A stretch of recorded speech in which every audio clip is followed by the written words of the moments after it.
ಶಿರಡಿಪುರ ವಾಸಿನಂ கருணாமூர்த்தி ஸ்வரூபம் சர்வரோக தோஷ நிவாரணம் ஸ்ரீ சாய்நாதன் தரிசனம். ஓம் சாய்ராம். சாயப்பா, நீங்கள் எங்களை ஆசீர்வாதம் பண்ணுகிறீர்களா இல்லையா? ஏன் இன்னும் எங்களுடைய பிரார்த்தனை நிறைவேறவில்லை என்பதுதானே உன்னுடைய கேள்வி. அதை நான் உனக்கு சொல்ல வந்தேன். இத்தனை நாட்களாக நீ திட்டமிட்டது நடக்கவில்லை என்று நீ என் மீது மிகவும் கோபமாக இருக்கிறாய். ஏன் இதுவரை நீங்கள் திட்டமிட்ட எதுவும் நடக்கவில்லை? ஏன் உங்கள் விருப்பங்கள் நிறைவேறவில்லை? உங்கள் ஒவ்வொரு பிரார்த்தனையும் நிறைவேறவில்லை. என்ன செய்வது என்று நான் உங்களுக்கு சொல்கிறேன். உங்கள் விருப்பம் நிறைவேறியது. என் வார்த்தைகளை கவனமாக கேளுங்கள். இப்போது நான் சொல்வது போல் நீங்கள் செய்தால் நிச்சயமாக திருப்தி அடைவீர்கள். என் ஆசை மிக விரைவில் நிறைவேறும் அப்பா. உங்கள் நம்பிக்கைகள் நிறைவேறும். நான் உங்கள் ஆசைகளை நிறைவேற்றவில்லை. இந்த பாபா ஏன் என் மீது இவ்வளோ அலட்சியமாக இருக்கிறார்?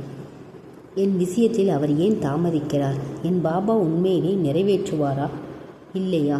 என் ஆசைகள் அவ்வளவு காலம் வரை இருக்க வேண்டுமா? அவரை தேவையில்லாமல் நான் வணங்கி வருகிறேனோ என்றெல்லாம் உன் மனதில் எண்ணங்கள் ஓடிக்கொண்டு இருக்கின்றன. என் விருப்பங்களை நிறைவேற்றும் இவரை நான் வணங்கும்போது நீ அதை மீண்டும் மீண்டும் செய்வாய். நீ அப்படி நினைக்கிறாய் குழந்தாய். நீ நினைப்பது உண்மை என்று உனக்கு தெரியும். நான் முயற்சி செய்கிறேன். நீ கேட்கும் அனைத்தையும் நிறைவேற்ற. நீ எனக்கு மிகவும் அன்பானவன். நான் உன்னை நேசிக்கிறேன். எல்லையற்ற அன்பு இருக்கிறது. உங்கள் எல்லா விருப்பங்களையும் நான் நிறைவேற்றுவேன் என்பதை நினைவில் கொள்ளுங்கள். நீங்கள் கேட்ட பெரும்பாலான விருப்பங்களை நான் நிறைவேற்றிவிட்டேன். பாபா, நீங்கள் என்னிடம் புகழையும் செல்வத்தையும் கேட்டபோது நான் உங்களுக்கு பல வழிகளை காட்டினேன், வாய்ப்புகளையும் உருவாக்கினேன் தெரியும். பாபா, நீங்கள் எனக்கு ஒரு நல்ல வேலை கேட்டபோது நான் உங்களுக்கு ஒரு நல்ல வேலையை பெற்றுத்தந்தேன். நான் அதை செய்திருக்கிறேன். உங்களுக்கு நல்ல வாய்ப்புகளையும் காட்டியிருக்கிறேன். நீங்கள் என்னிடம் கேட்டபோது, பாபா தயவு செய்து எனக்கு கிடைக்கும் வழியை காட்டுங்கள், கடனில் இருந்தும் துன்பத்தில் இருந்தும் விடுபட்டேன் என்று சொல்லிவிட்டு நான் வெளியே வந்து உங்களுக்கு நல்ல வாழ்க்கைக்கான பல வழிகளை காட்டினேன். பாபா, நீ என்னிடம் கேட்டபோது இப்போது நீ என்னிடம் கேட்ட பிறகு உன் வாழ்க்கை எவ்வளவு முன்னேறியுள்ளது என்று நீயே யோசித்துப்பார். நான் உன் நியாயமான ஆசைகளை நிறைவேற்றி வருகிறேன். நான் எல்லாவற்றையும் செய்துதான் இருக்கின்றேன். நீ ஏன் அப்பா என்னை பற்றி உங்கள் மனதில் ஒரு அபிப்பிராயம் என்பதே இல்லை என்று கேட்கிறாய். உன் மனதில் என்ன நினைக்கிறாய் என்று சொல். நான் உன்னை நம்புவதால் தான் உங்களிடம் வந்திருக்கிறேன். நான் நிறைய கஷ்டங்களை சந்தித்திருந்தாலும் நீ இன்னும் நான் உனக்காக எதுவும் செய்யவில்லை. உண்மையை சொல்லு. இது என்னை பற்றிய அநியாயமா நீ நினைக்கிறாயா? நான் ஒருபோதும் பொய் சொல்ல மாட்டேன். நான் மட்டும் எப்பொழுதும் உண்மையைத்தான் பேசுவேன்.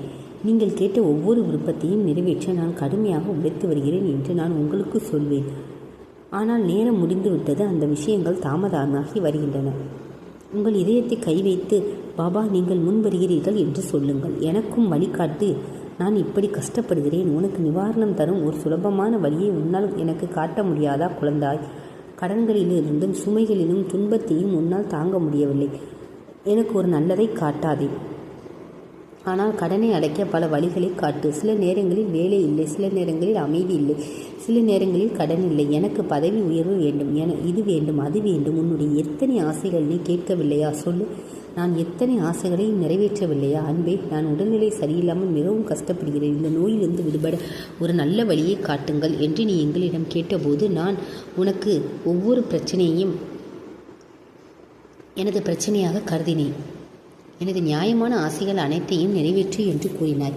அதையும் நான் நிறைவேற்றினேன்.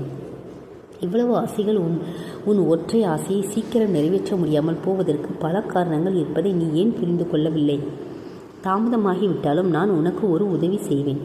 என் அன்பினால் உன்னை எல்லா வகையிலும் கவனித்துக் கொள்வதே எனது முயற்சி.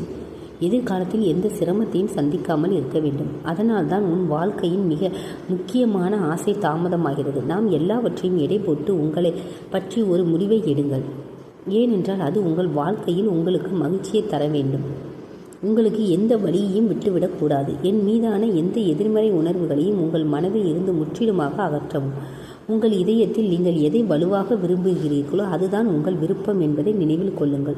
நடக்கும் அது நல்லதோ கெட்டதோ முதலில் நம்பிக்கையுடன் என்னிடம் பிரார்த்தனை செய் குழந்தை. பிரார்த்தனை செய்யும் போது பாபா என் விருப்பத்தை நிறைவேற்றுவார் என்ற நம்பிக்கையுடன் கேட்க வேண்டும்.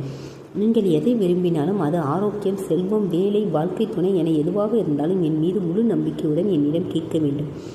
மேலும் உண்மையான பிரார்த்தனைகளால் மட்டுமே பாபா அதை உங்களுக்கு நிறைவேற்றுவார். கால தாமதமானால் அதற்கு உனக்கு உண்டான நேரம் இன்னும் வரவில்லை என்றுதான் அர்த்தம். உனக்கு அதை எப்போது கொடுக்க வேண்டுமோ அப்பொழுது நான் கொடுப்பேன்.